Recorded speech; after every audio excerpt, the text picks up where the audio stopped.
Fala pessoal, tudo bem? Eu sou o Binho e essa é a questão 44 do segundo exame de qualificação da prova da UERJ do ano de 2020, pedido da minha querida aluna Duda, do curso Ultimato. Vamos lá.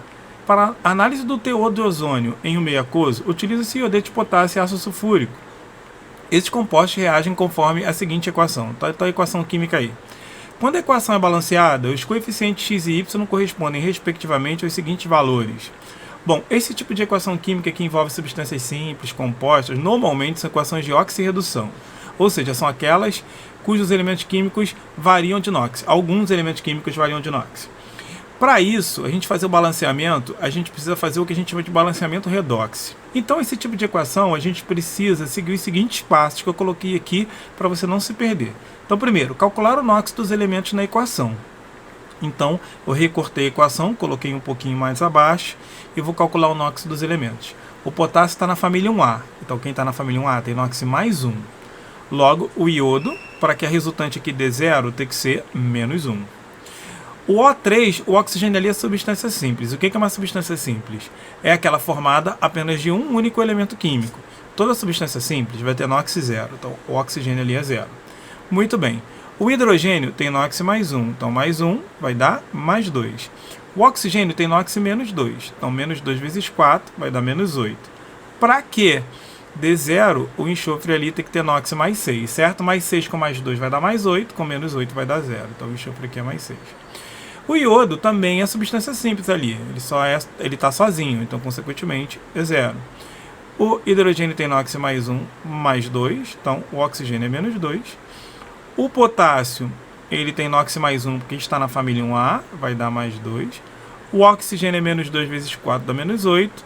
Então, para dar zero, menos 8 com mais 2 vai dar menos 6. Para dar zero, o enxofre tem que ser mais 6. Muito bem, então eu calculei o NOx de todos os elementos que estão na equação química. Segundo, é verificar quais elementos variam de NOx. Quem está variando de NOx é o iodo, que passa aqui de menos 1 para 0. Logo, eu vou escrever aqui, o iodo, que antes é só I, que tem NOx menos 1, e depois passa a ser I2 com NOx 0, certo? E depois quem? Depois é o oxigênio, que passa de quê? Que passa de 0 para menos 2. Por que eu estou escolhendo esse oxigênio? Porque no outro, lá no SO4, ele continua sendo o mesmo grupo aqui, SO4 e SO4, então ali não houve nada com oxigênio. Então está variando daqui, de 0 para menos 2, certo? Então aqui antes, o oxigênio era o quê? O oxigênio era O3 com NOx 0 e passa a ser lá do outro lado um oxigênio só na água, não é isso? Um oxigênio só com NOx menos 2. Então vamos ver quanto que cada um variou. Vamos lá, verificar quais elementos variam de NOx. A gente já fez o segundo passo. Agora vamos olhar o terceiro passo, calcular o delta. O que é o delta? É o quanto varia vezes o númerozinho embaixo do primeiro elemento. Vamos lá, aqui aqui é menos 1 e aqui é 0. Ele passou de menos 1 para 0. Ele variou de quanto? Ele variou de 1 vezes... Tá vendo que aqui é um iodo e aqui são 2 iodos? Então você vai multiplicar por 2. O númerozinho embaixo do primeiro elemento, você sempre vai escolher o maior, tudo bem? De um lado é 1, do outro lado é 2, então você multiplica por 2. Vai dar 2. Binho, se de um lado fosse 2 e do outro 3, você multiplica por 3, sempre o maior. Então 2. Vamos lá. E no caso do oxigênio, o que está acontecendo? O oxigênio está passando de 0 para menos 2.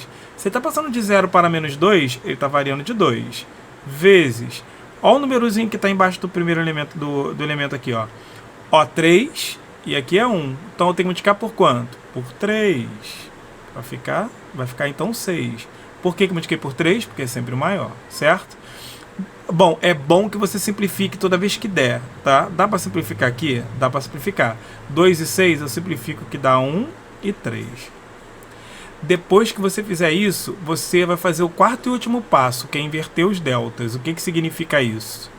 Bom, eu achei o 3 para o O, certo? Então, o 3 eu tenho que jogar para o I.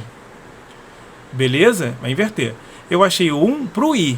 Então, o 1 eu tenho que jogar para o O. Vamos ver isso agora? Vamos lá para a equação de baixo para não ficar confuso. Vamos lá. Escolhe um lado Qual lado que eu vou escolher, Binho? Escolhe um lado qualquer.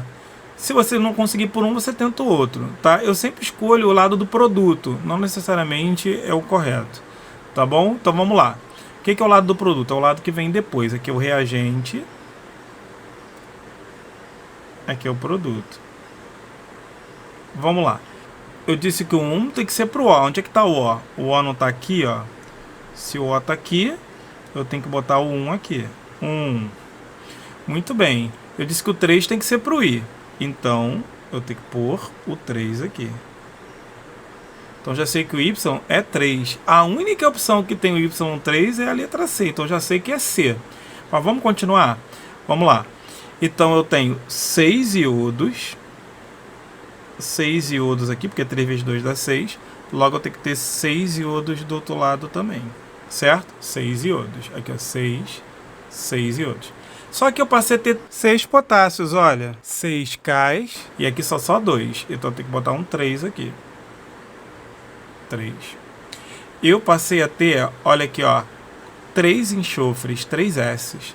Quantos S's eu tenho lá? Eu só tenho 1. Tá vendo? Só esse S aqui. Então, eu vou botar um 3 aqui na frente para eu passar a ter 3 S's. Certo? Passei a ter quantos H's? Os H's são 6. Ih, rapaz, aqui você só tem 2 H's. Então, você vai ter que apagar aqui e botar aqui, ó. 3 H's, 3 aqui para ficar 6 H's também, ó. 6 H's, 6 H's.